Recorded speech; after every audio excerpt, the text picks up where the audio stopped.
Handa na ba kayong matakot, mangilabot, sindak? Ako si Kap Carl. Sabayan niyo ako sa nakakatakot na horror experience ng mga letter sender natin. Kaya huwag kalimutan mag-subscribe bilang suporta sa channel natin. Simulan na natin ang kwento. Dear Kap Carl, ako po si Ryan. Aminado po ako na mahilig ako sa mga lucky charm. Lahat ng pampaswerte, Kap Carl, ay binibili ko. Marami akong bracelet at kwintas. Para syempre, swertin sa buhay. Isang araw, pre, diba mahilig ka sa Lucky Charm? Wika ng kaibigan ko at ka-office mate ko na si Leo. Tignan mo to, oh. Dagdag pa niya, sabay turo sa isang Lucky Charm. Kap Carl, sa dami kong Lucky Charm, parang yung amulet na yun ang nagpapawaw sa akin. Habang tinitignan kong amulet na yun, may lumapit sa akin. Ang matandang tindero. Iyo, Lucky Charm. Alok nito. Itong amulet na ito ay isang antik. Galing pa ito sa ibang bansa. At mahigit 100 taon na ang tanda nito. Dagdag pa nito. Magkano po yan, kuya? Tanong ko. Bigay ko na lang sa yung 500 pesos na lang, sir. Nag-iisa na lang ito. Kaya, kunin nyo na, sir. Wika ng nagtitinda. Sa panahon na yun, Kap Carl, medyo naghinayang ako. Dahil kung bibilhin kong amulet na yun, ay mahihirapan ako sa budget. 500 talaga, kuya? Tanong ng kaibigan ko. Huwag mo na kunin, pre. Ang mahal naman yan. Wika ng kaibigan ko sa akin. Huwag kayong mag-alala, sir. Pag kinuha mo ito, ay siguradong siswertehin ka. Dahil ang dulot ng amulet na ito ay swerte, lalo na sa pera. Upselling ng matandang tindero. Pero wala kang pera sa ngayon. Pwede mo naman balikan next week, sir. Magandang alok ng tindero. Dahil sa narinig ko, ay natuwa naman ako. Talaga, kuya? Ako, salamat. Promise po, babalikan ko po ito. Promise po. Wika ko sa tindero. At ngumiti naman ito. Basta, kuya. Wag mo ibigay sa iba, ha? Panigurado ko pa. Sige, sir. Itatabi ko na ito. Para sa'yo talaga to, amulet na to. Wika ng matandang tindero habang nakangisi ito. Aantayin kita dito, sir. Dagdag pa nito.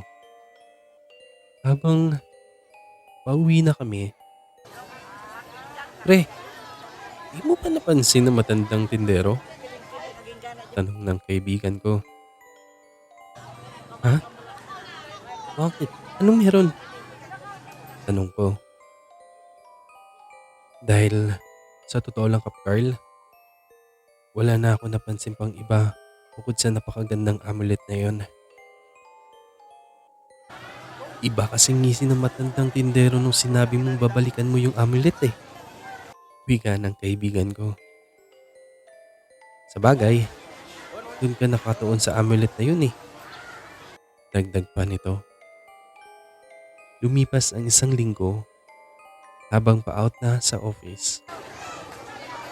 Pre, samahan mo ko. Punta natin yung amulet. Bibilhin ko na. Wika ko sa kaibigan ko. Nako pre, negative ako ngayon. Kailangan ko umuwi eh. Masama ang pakiramdam ni Mrs. Wika ng kaibigan ko. Nang marating ko na ang pwesto ng matanda, ay sinalubong agad ako nito. Oh sir, buti, bumalik ka. Handa ka na bang swertihin? Wika ng matandang lalaki habang nakangisi ito. Ngisi at tangulang ang ginawa ko. Ito na ang inaantay mo sir. Inaantay ka na din nito. Sabay abot sa akin ng amulet ng matandang tindero. Nang mahawakan ko ng amulet, ay tilang may naramdaman akong malamig na hangin. Para maging mabisa ang amulet, kailangan mo itong dasalan sir. Wika ng matandang tindero. Ay, ganun po ba yun? Tanong ko.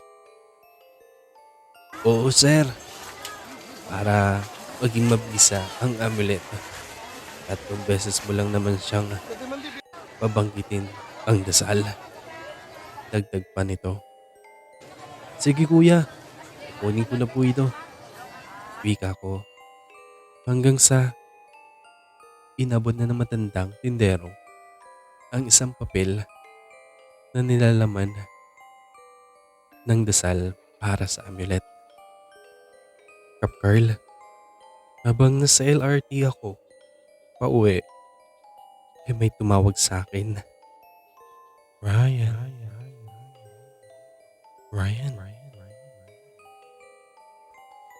Wika ng boses sa akin.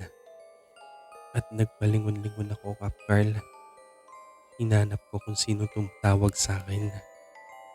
At dahil huminto na yung tren kung saan ako bababa ng station, ay hindi ko na hinanap kung sino tumatawag sa akin. Pagdating ko ng apartment, dahil sa pagod, ay tinabi ko na lang ang amulet sa lagayan ng mga lucky charm ko. Hanggang sa nakaidlip na ako. Kap Carl, bandang 3 a.m. Hindi ko maintindihan. May kusa na lang dumilat ang mata ko na walang rason. At dahil hindi na ako makatulog, napag-isipan ko na tignan ang amulet. Ang ganda talaga ng lucky charm na to. Sana nga, swertihin ako. Kap Carl, napansin ko ang papel na nilalaman ng dasal para sa amulet. Kaya binasa ko na din ito. Aresheto, Ilumoshito, Rurolate, Pinubitayo, Nirishnela. Ano ba to? Wika ko na natatawa. Mukhang pinagloloko ako ng tindero na yun ah. Dagdag ko pa. Lumipas ang 2 linggo, Kap Carl. Ay nakatanggap ako ng magandang balita. Nanalo daw ako. Nanalo ako ng sasakyan, Kap Carl. Nanalo ako sa sinalihan kong raffle draw at hanggang tuloy-tuloy na natanggap kong magandang balita. Umangat ang posisyon ko sa trabaho, Kap Carl, at ang team ko ang nakakuha ng pinakamataas na sales nationwide. Dahil doon, nagkaroon ako ng malaking incentive. Dahil sa top seller ang team ko, ay nagpa-party ako. Masasalamat ba sa team ko hanggang sa guys, congrats sa atin lahat. At thank you, wika ko sa mga agents ko. Hanggang sa tuloy-tuloy na ang inuman at kasiyahan. Maya-maya ay nilapitan ako ng isang agent ko. Itigil mo na yan, sir. Yung mga ginagawa mo. Bago mahuli ang lahat. Wika ng agent ko. Dahil sa di ko na gets. Ano? Anong pinagsasabi mo? Tanong ko na natatawa. Lasing ka na ano? Dagdag ko pa. Alam ko, sir, na may dinadasalan kang isang bagay. Kaya tuloy-tuloy ang swerte na meron ka. Kaya tigilan mo na yan, sir. Bago pa mahuli ang lahat. Wika ng agent ko at tinapik ako sa likod at umalis na. Kap Carl, ang agent ko na yon ay bago pa lang. At ang mga bagay na ginagawa ko tulad ng pagdadasal ko sa amulet ay walang nakakaalam kahit kaibigan o kapamilya ko. Makalipas ang isang buwan, nakalipat na din ako sa pangarap kong bahay, Carla. At nagkaroon na din ako ng yaya at si Yaya Dory yun. Dahil sa napuyat ako sa ginawa kong report, ay tanghali na ako nagising. Habang kumakain ako, magsaya, wika ng boses. At bigla ako nagulat. Magsaya, andyan na sila. Wika ulit ng boses. At nakaramdam na ako ng lamig, Kap Carl. Hanggang sa nagsalita si Google. Hi, welcome home. Wika ni Google. Yes, Kap Carl. Ang bahay ko ay naka-Google Voice Assistant. Yung magsasalita ka lang at susunod na din siya. Kunwari, ipapaturn off mo yung mga ilaw. Ito-turn off niya din ito. Yaya Dory? Sigaw ko. Maya-maya pa ay nakatanggap ako ng text mula kay Yaya Dory. Hi sir, andyan na po yung pagkain ninyo. Kain na po kayo. Pagising nyo. Amalengke lang po ako ha. Text ni Yaya Dory sa akin. Ibang kilabot ang naramdaman ko, Kap Carl. Para hindi manaig yung kilabot o kaba ko, Kap Carl, ay nagpatutog na lamang ako. Kap Carl, every time na may hinihiling ako, dinadasalan ko ang amulet ng 3:00 ng madaling araw. Isang gabi, napanaginipan kong amulet. Humiling raw ako. At dahil sa mahiling ako, kailangan kong dasalan ang amulet. Habang binabasa ko ang dasal, Arishito, Ilumishito, Rarulate, Inabot tayo, Nirish nila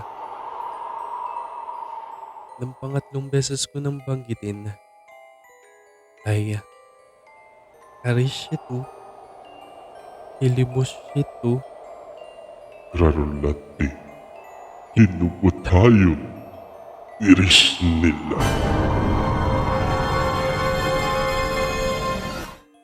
boses na nakakatakot na nilalang ang narinig ko. Maya-maya pa ay may umusok na lumabas sa amulet. Umanyong malaking nilalang. Andyan na sila. Magsaya. Hanggang sa dumami sila at pinapalibutan na ako at nagtatawanan sila lahat. Sir, sir! Wika ni Yaya Tori habang ginigising ako. Grabe yung panaginip ko. Nakakatakot. Banggit ko. Kaya nga po sir, pinasok na kita. Dahil nagsisigaw ko na eh. Wika ni Yaya. Carl, walang gabi na di ko napapanignipan ng amulet na yun. Hanggang sa napupuyat na ako. Pre, ba't parang puyat na puyat ka? Wika ng kaibigan ko. Di na kasi ako makatulog na maayos pre. Madami na din akong naiinom ng pampatulog. Wala pa din epekto. Sagot ko. Nako pre, baka babad ka lang sa trabaho kaya ganon. Relax ka din. Wika niya. Sa totoo lang pre, hindi sa trabaho yung dahilan eh. Lagi ko kasing napapaniginipan yung amulet na binili ko. Wika ako. Yun ba yung lucky charm na sinasabi mo sa akin na nagpapaswerte sa'yo? Tanong nito. Oo pre, lagi na lang daw akong nagdadasal sa harap ng amulet. Tapos may sasabi sa aking nakakatakot na boses. Boses ng isang lalaki. At lalabas ang usok at magaan yung malaking nilalang. Kwento ko. Naku pre, baka naninibago ka lang sa bagong bahay mo. Nagpa-house blessing ka na ba? Dagdag pa niya. Hindi pa pre, sagot ko. Kaya ganun, dapat ipa-house blessing mo na yung bahay mo bago mo tulugan. Payo niya. Dahil doon napaisip ako. Kaya nagpa-schedule ako for the house blessings Kap Carl. Nang matapos ang house blessing, mas lumala ang mga panaginip ko. Isang gabi, bigla akong nagising dahil sa hindi ako makahinga. Pagmulat ng aking mata, ay may isang malaking nilalang na nakadagan sa akin at sinasakal ako. Alis neto, hilumusito, karulati, hinubutayo, iris nila. Wika ng boses. Binigay namin lahat ng mga kailangan mo. Oras na, parang singilin ka. Sigaw ng isang nakakilabot na nilalang habang sakal-sakal ako. Binigyan ka namin ng magandang buhay. Ito pa ang susukli mo? Ha? Dagdag pa nito.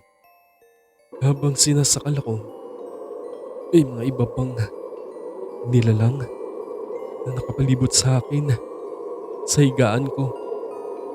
Ulit-ulit nilang binabanggit ang salitang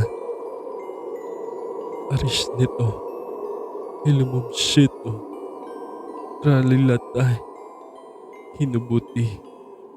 Nirish nila. Maya-maya pa ay kumakatok na si Yaya Dory. Sir! Sir! Sir! Sigaw nito hanggang sa nabuksan niya ang kwarto ko at itinaas ang isang rosaryo na binigay ng kanyang ina na naglilingkod dati sa simbahan at bigla na lang napasigaw ang mga nilalang na nakapaligid sa akin at ang sumasakal sa akin. Ah! Ah! Hiyaw ng mga to hanggang sa naglaho. Sir, okay ka lang? Tanong nito na nag-aalala. Nakita mo yun? Tanong ko na hingal na hingal. Oo sir, matagal ko na silang napapansin. Di ko lang sinasabi sa'yo dahil baka di ka maniwala. Wika niya. Kaya lagi ko itong dala dahil pagdala ko ito, kusa sila lumalaho.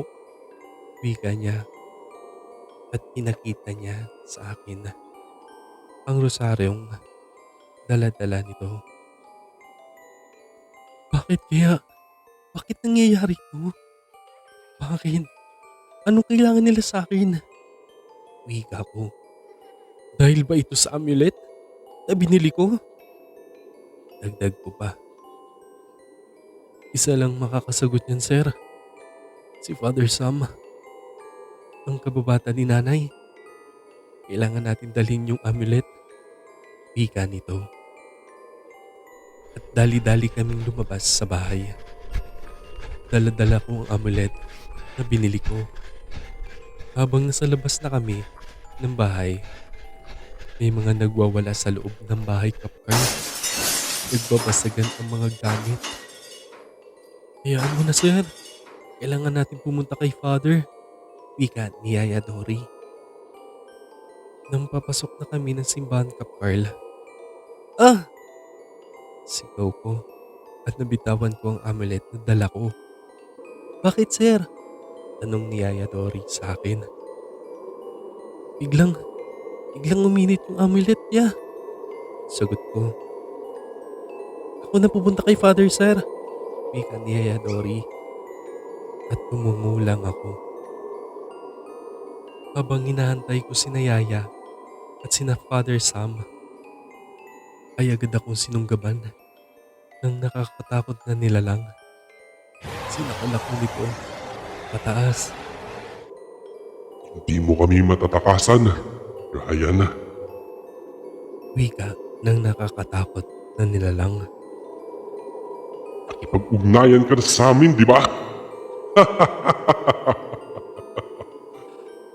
Amin ka na. Dagdag pa nito. Maya-maya pa ay dumating na sina Father Sam at dinasalan ang nilalang na sumasakal sa akin, Kapkarl. Hanggang sa naglaho ito. Ano anak? Okay ka lang? Tanong ni Father Sam. Opo, Father. Wika ko habang hingal na hingal.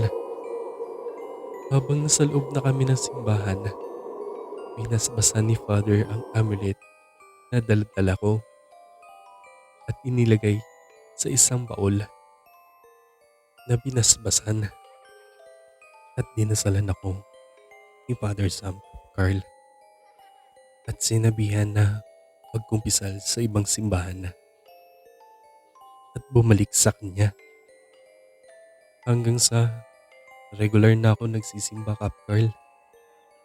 Dahil aminado ako, Cap Carl, hindi ako pala simbang tao. Dahil sa kagustuhan kong umasenso sa buhay, di ko na pala namalayan na nagpagsundo na ako sa isang demonyo. Di masama ang mga lucky charm. Ang masama lang kung nawawala na ang pananampalataya mo sa Diyos. Ako po si Ryan at ito ang horror story ko.